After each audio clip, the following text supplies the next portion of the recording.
Guys, here getting the Viridiana, which is directed by Luis Buñuel, released in the year 1961. And this just holds up as just one of his most powerfully dark, kind of surrealist depictions. It's really beautiful cinematography within a very ugly story, which just kind of seems like it's a huge influence on a lot of the darker shades of Ingmar Bergman. Just really a masterpiece of dark comedy. It's just extremely stunning that a film like this exists in the early 60s. This is just really dark, really messed up. And it just kind of just portrays a lot of satire around just corruption around this church setting, and Buñuel is in a very cynical perspective with this entire project. Kind of has a good heart, but he just kind of sees characters around him. Just again, just it's all too strange. It's all just people are acting like Fernando Reyes, just kind of this crazy sort of character. Um, Particularly, and it just really shows how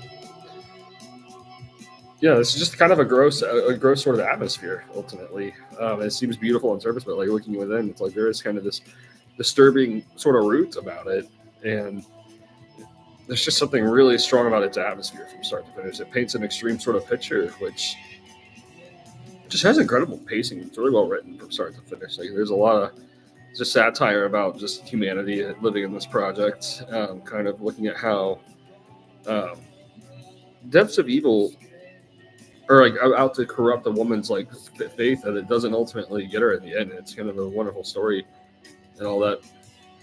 It's just almost like kind of takes like again maybe perhaps this journey acquires depths in nihilism and cynicism and perspective. And Buñuel is just he really has an experimental perspective with all of this, and it just has a strange atmosphere about it from start to finish. All these scenes just really hold up. It's just completely human.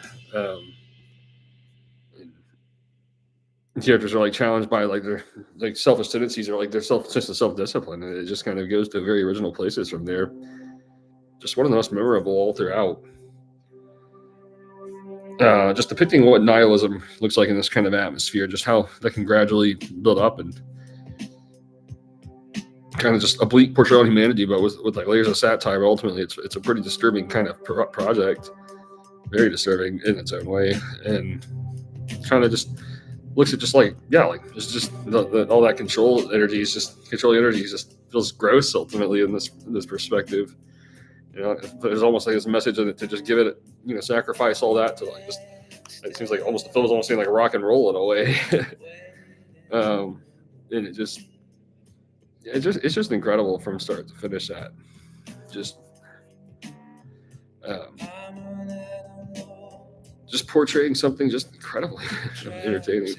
And this is, if you're up for just something very extreme and thematically extreme, this is a strongly recommended project.